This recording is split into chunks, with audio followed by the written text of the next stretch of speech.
Cole Palmer, top and amazing player. José Mourinho back to Benfica where it all started in Portugal. Yes, the special one is back home. Hey yo guys, welcome back to DT Football. If it's your first time, smash the subscribe button, the like button, and let me know your thoughts in the comment section about everything, and don't forget to share. And without further ado, let's get into it. I'll be discussing the good and the bad from yesterday's game, key points, The first one, it's Palmer, Cole Palmer. This guy is a top talent, amazing player, one of the key players in our squad, one of the leaders with the performance. He performs like a leader. Yes, his performance is what you should get from the leaders of your team, giving in good performance week in and week out. So Palmer is one of the good key points from yesterday's performance. I hope other players can try to emulate him and give him something like that. If we should have like up to 7 players giving us that kind of Cole Palmer performance, I'm telling you, Chelsea will be somewhere top, like winning the league, And that will really help the team whenever Palmer is not available. We will know we can get the same type and level of performance from other players. And to the next one, the good again is the competitiveness, the competitiveness in the team. I really like it, that we know we can compete. The team showed we can compete, because if not because of our self-inflict problems, self-inflict mistakes, we are not supposed to be losing that game 3-1 to Bayern yesterday, obviously. So I'm just glad I know this team can compete, but we just need to stay fit, you understand? And to the next one is, I believe losing that game yesterday is also like a learning opportunity for us, to move on and learn from that. Like, this is the Champions League. Just like Maresca also said that he believes we can build something from what happened yesterday. Like the game, we can use it as a turning point and learn from it, moving forward and getting the players to know what it takes to perform at this stage. And yesterday also, from our build-up are really nice. Like I said, Bayern, not like they really scared us or something. We just gave it to them. So the build-up, the way we play, you can see like we are confident and we are supposed to do it. Just the final third. It's the final third, and the players should always be switched on. That is the problem. If we can fix that, I'm telling you, we are going straight to the top. And concentration, or let me talk about the bad now. Defensive mistake, not concentrating. Yes, we need concentration. We are not concentrating. We can't stay focused for the whole 90 minutes, and that's bad. That's really bad. So we need to, our defense needs to stay focused, sharp, and be consistent with their defending. No mistake, no taking the foot off the gas. Please and please. Mistake, we should eradicate that. We should bring in consistency. Very important. And the game management also, you can see the way Bayern, both the players and company, the way they manage the game on the field and off the field while doing their substitution. You understand? The players should know when to stay composed, when to hit it. You understand? When to run and when to play the game. These things are very important and they are fundamental if we are playing this kind of competitions. Maresca should give us the support when we need it, when it's very important, and when it will be effective to at least change the game or get something from the game. When these things can come through, when it's realistic, it's very important. Not when the game is gone, then we are trying to do something. So that's both on the players and the coach, obviously. And another one is, the bad is capitalizing our chances on time. Like, Bayern just had few chances from our mistakes. Then here we are, they won the game 3-1 just like that. on paper you can see like, oh, 2 goals difference, but when you watch the football you can see, but you can't keep explaining that to everyone that, oh, we played well but no 3 points, we played well just 1 point. No, we need 3 points. So these things I believe we could get better on it, because we always play well on the ball, the build up. Obviously we play well, but defensively and how we play, like I believe we need to be more faster too when we are chasing the possession. Do you understand? We need to do better off the ball.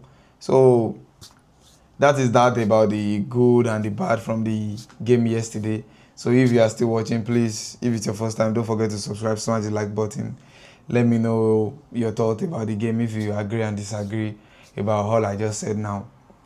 So let's move into a different news, and this is about Disasi and Sterling. Like, the PFA had to come in to do some checks and to be sure Chelsea Football Club and management are treating these players that are in bomb squad well, because they are under a professional contract with Chelsea, and they are not Chelsea is not allowed to just treat players because they are your employee. You cannot just treat them anyhow. So PFA may always make sure these things are going how it's supposed to go, and players are getting treated just like a professional. So there is a report like the Professional Football Association PFA are monitoring Chelsea treatment of Raheem Sterling and had said Disasi. The more Sterling and Disasi have also been given designated coaches to ensure that they will be able to secure a move away from Chelsea when the transfer window reopens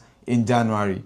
So this to tell you, like, because they are in bomb squad doesn't mean they are not getting treated right, or they are not giving the professional values in the club or facilities. They just have to do their things in a different space compared to the players that are in the plans of the club for the project. And to the next one, Jose Mourinho, the interpreter, the special one, is back in his homeland. Yes, where it all started, in Benfica. Yes, Mourinho is back. So we got this from the Athletic that Jose Mourinho has been appointed Benfica head coach for the second time. The 62-year-old replaced Bruno Lage, who was dismissed from his position following Benfica 3-2 home defeat to Karabakh in the Champions League on Tuesday, a game which the Portuguese side led 2-0. The appointment represents Mourinho's second stint with Benfica, the club where he had his maiden senior first-team managerial role 25 years ago. That's a long time.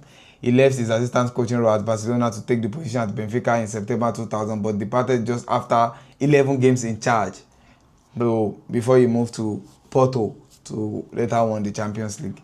So Mourinho is back. This means Mourinho got knocked out with Fenerbahce from the Europa League and got sacked, then back with Benfica in the Champions League. You can't make this shit up. There is more. Jose Mourinho said, "I want to tell you that none of the clubs I have had the opportunity to coach have motivated me more than being Benfica's coach. The promise is clear. I will live for Benfica, for my mission is a tremendous honor." Like, he must be really gassed. This is where it all started. He's back in his homeland too. This must be really special, and back in the Champions League. And do you know what? Chelsea is playing Benfica in the Champions League. This is box office, I'm telling you.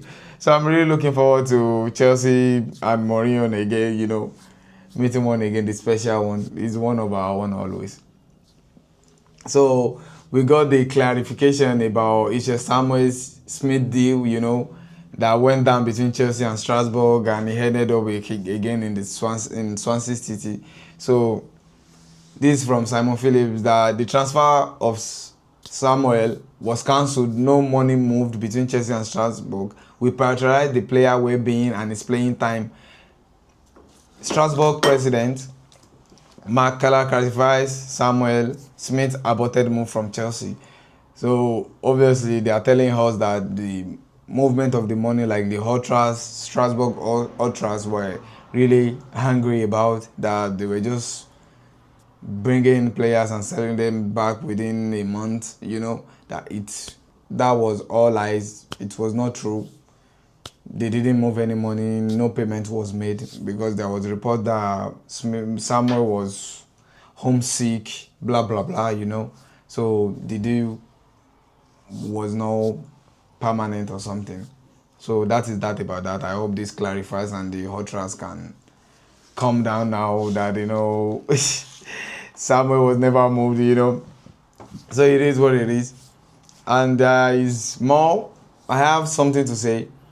I want to ask you guys one question. With the Enzo Fernández performance this season so far and all, you know, I want to know what you guys think in the comment section about his performance so far this season. I know he has like probably maybe 2 goals, 2 assists already in 4 or 5 games appearance. But do you guys think it's time for us to give him a rest and let Andrey Santos come in and do something? Please, I want to know if you guys are feeling like this, because that is why we said Santos should come, and he captained Strasbourg last season to Europe also. So he definitely has the mentality, you know. So I just want to know, do you think Chelsea should give Andrey Santos a starting role to just let us see what he can do with Casido in the midfield? Then we can tell maybe he's up to hit or not, you know. Let me know if you guys think what I'm thinking or if you disagree. And another thing is Josh. Do you think Josh should come into for Gusto or something, and let us see what Josh can do with his physique, with his height, the passing ability and all? Do you think these 2 players should come in, and do you believe they can make a difference for us and help the team? Because I believe these 2 positions right now, where Josh and Andrey Santos can help us, we are not getting enough from the current players we are playing in those positions. So that is my thought about that. Let me know what you guys think in the comment section. I will be really glad to know you guys' feedback, you know, about this. So if it's your first time, don't forget to subscribe, smash the like button, comment your thoughts, and share to your family and loved ones. And I will see you guys on the next one. Peace and love.